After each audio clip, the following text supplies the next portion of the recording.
And Jenn, you just came with me. Okay. And you're also the host, right? I am the host of the evening, Tell yes. me about hosting the evening.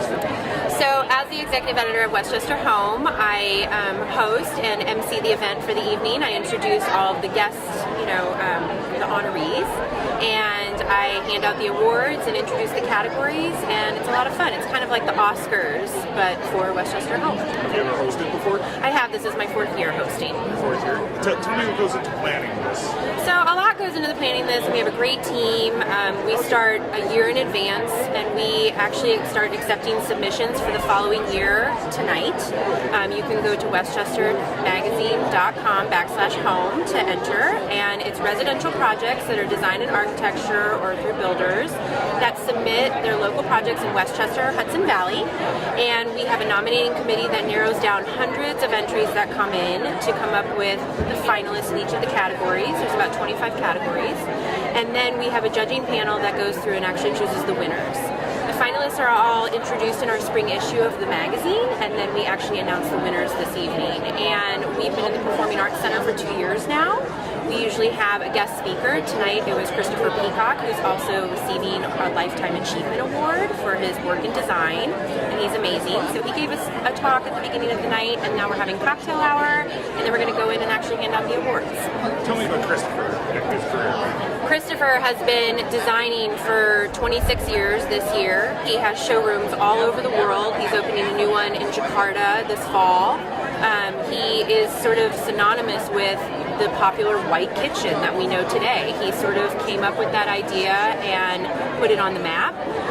He has designed for the Clintons' Chappaqua House. He's designed for Mariah Carey, Trump, before he was president, and he's just a really nice guy, and he is synonymous with just really well-crafted cabinets and not only kitchens, but bathrooms and offices and dressing rooms, and kind of a little bit of everything in the home. How many nominations are there? How many categories and nominations per category? There's 25 plus categories this evening, including Reader's Choice, which the readers vote on, and there are 2 to 4 finalists in each category, usually 3. So that's probably what the math is. 75 plus, yeah. What award are you receiving tonight? Lifetime Achievement? Yes, apparently. Lifetime Achievement, which seems a bit odd to me. I'm very grateful, but I don't feel like I'm ready to go yet, so that's sort of what it insinuates. It's like, okay, your career has ended. So it's a Lifetime Achievement Award, which is, I've never had one of those before, obviously, but I'm very humbled, I guess, and I'm honoured to have it. It's kind of forced me to actually stop and look back at it, and I'm typically not somebody who does that. I always think, every day is like I've got to get up and sort of go for it, and so I don't really look backwards. But suddenly, here I am, 26 years on, with my own business, getting an award, I guess. So I'm very happy about that. Actually, it's kind of, what it is. It's really nice recognition for a lot of hard work, not from me necessarily, from me, but with a lot of other people around me. So it's wonderful. I'm actually really happy to be receiving it. Just tell me a little bit about your career. Okay. Beginning. The very beginning. Okay. Well, I got into the kitchen cabinet business back in 1979, something like that. 19 years of age. As a favour to a friend's father, I drove a delivery truck loading kitchen cabinetry onto it, and that sort of immersed me in this world. And I've always loved to draw and design things. Even since I was a kid, I was always drawing stuff and creating things and making things, and so it tapped into that, I guess. And I found myself quickly working for the same company, starting to sell and design and talk to clients back in England in as I say, the late 70s, early 80s, and then sort of started building a career off of that. I came over to the United States in 1987 to design showrooms for a company that were expanding over here, and then started my own company in 1992. And it was just me sitting at home, with a pen and paper and an idea, basically, and started to build from there. And 26 years later, I've got a bunch of showrooms, and I guess I'm fairly well known in my industry, and I still get to do what I love doing, and it's taken me to places I would never have dreamed. So yeah, I'm a lucky guy. So there's probably a good chance that the cabinets and stuff in my kitchen you probably designed. I don't know, but I don't think, I certainly, I think my designs have been influential on the industry, and I'm sort of uncomfortable saying that, but I think they have, but I can't speak for everybody, obviously. I mean, I think we have, and I've had an influence on high-end luxury cabinetry for sure, but actually, what happens with that is that once a fashion trend sort of starts, if it stays around for a while, then it permeates down sort of throughout. So I have to say there are things I see if I'm walking through Home Depot now or through Lowe's or somewhere where that cabinetry is sort of a version of something that I designed. So to some degree, I think, I've had an influence on that, but I'm not the only one. There are many people who have done that. So on the other end, though, like say, like the Trump Plaza, the Trump Hotel, the high-end stuff. Talk about that. Yeah. So, I've actually worked with him on a couple of projects, but we tend to be even higher end than that now. To be honest with you, so we do some really high-end stuff. Like obviously, whether in Westchester County or Fairfield County and around here, there's a lot of very beautiful large homes, and we get to do a lot of work in those homes. And we work with developers as well, and people that are building expensive properties. So we've pegged ourselves at the very high-end, luxury end of the market, and that's great. It's certainly not a passport to anything. You still have to work really hard every day to keep your place there and to deliver on what people expect you to do. It's still hard work, and we have to work every day to achieve our promise. But it's wonderful. I get to play in a really nice playing field and work with incredible people, whether it's the interior design community or architects and developers. There's so much talent out there, and it's always exciting to see new ideas and new things, and it keeps us on our toes. So, it's wonderful. Wonderful.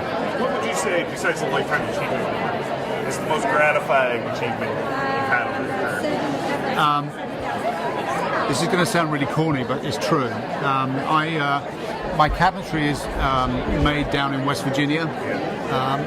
I own and operate our own manufacturing facility in West Virginia, and there are a lot of people down in West Virginia that I employ, that I work with every day, who are really in need of a job, and are not used to the luxuries and things that we see around this part of the world. What is the coolest thing in the world is to see them working and to see the things that they make being installed into beautiful homes, and in fact now going across the world. We've sent cabinetry to literally 5 continents now.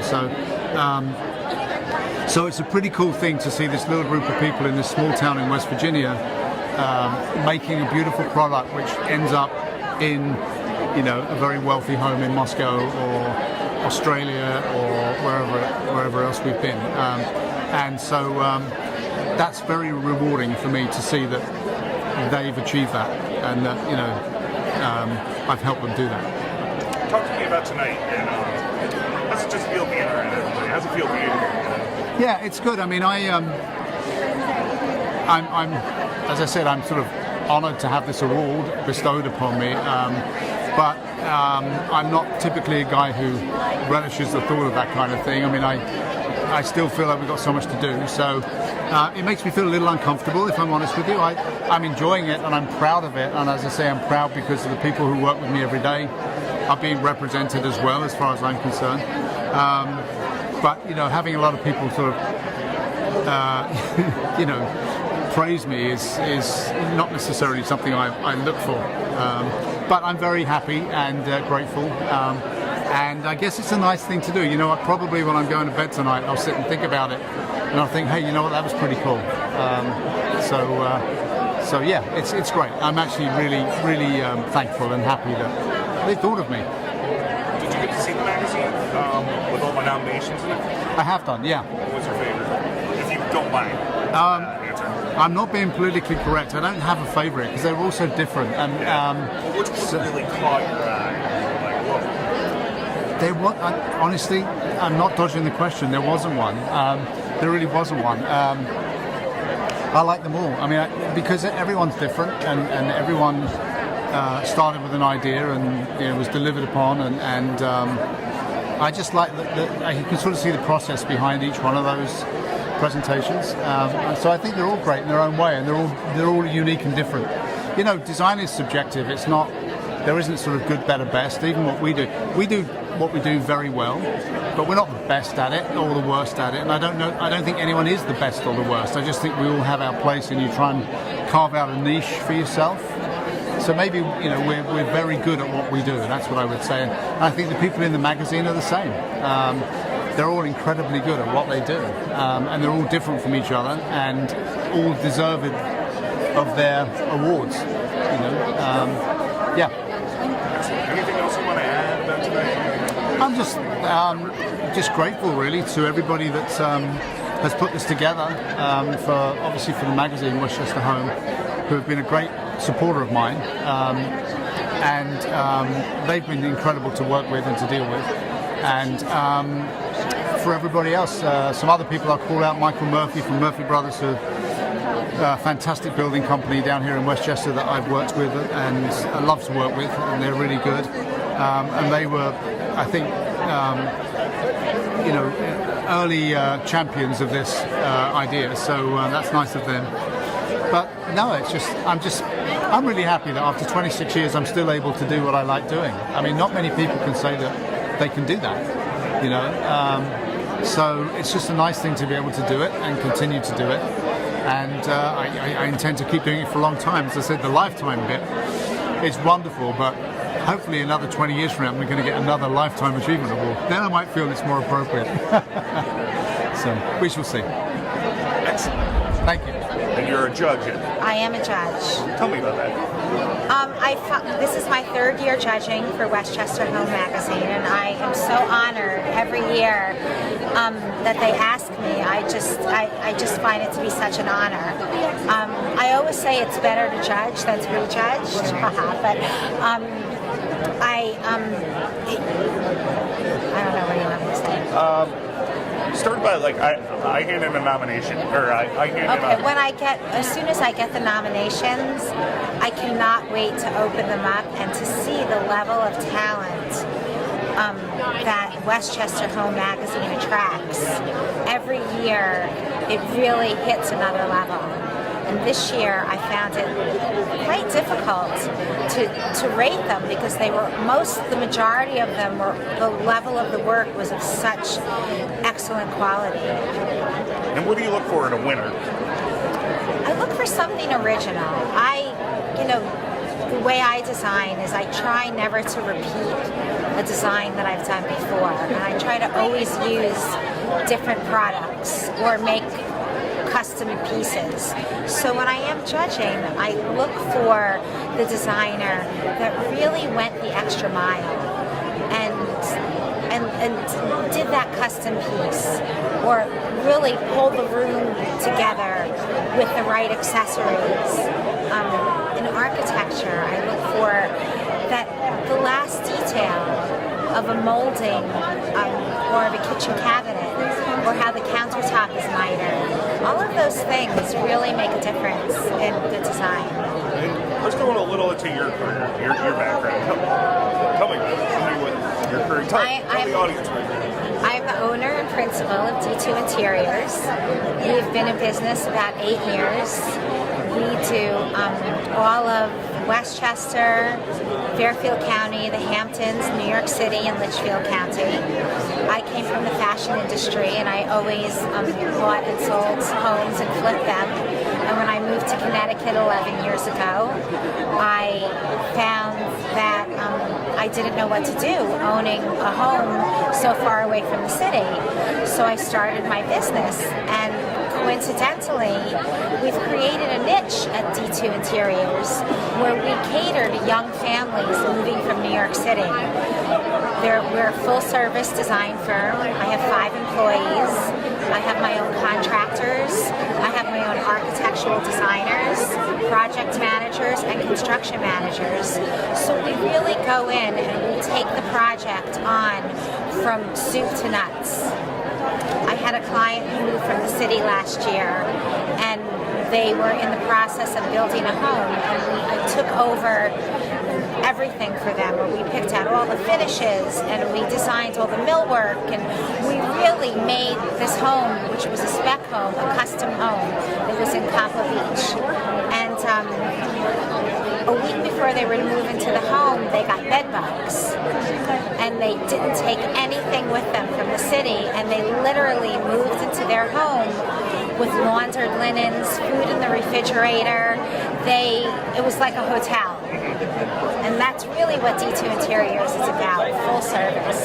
So you made a career and a name for yourself, and that's how you get picked to be a judge, right? Yes. And also the way we design is like I said, we really try to be different. I love color. All of our designs, we always try to incorporate pops of color in whatever we do and try to have fun with it. I believe that your home is a place that you should be happy in, and when you walk in, you should feel relaxed and comfortable, but still excited. Talk about the award ceremony itself tonight. The award ceremony, I was just commenting to Jenn how I love the Westchester Home Awards because I feel so comfortable here. It's such an inviting environment. Even though it is a competition, I feel that nobody is judging anybody else, that everybody is supportive in this community and they want each other to succeed. And that's just wonderful. I think that's how it should be.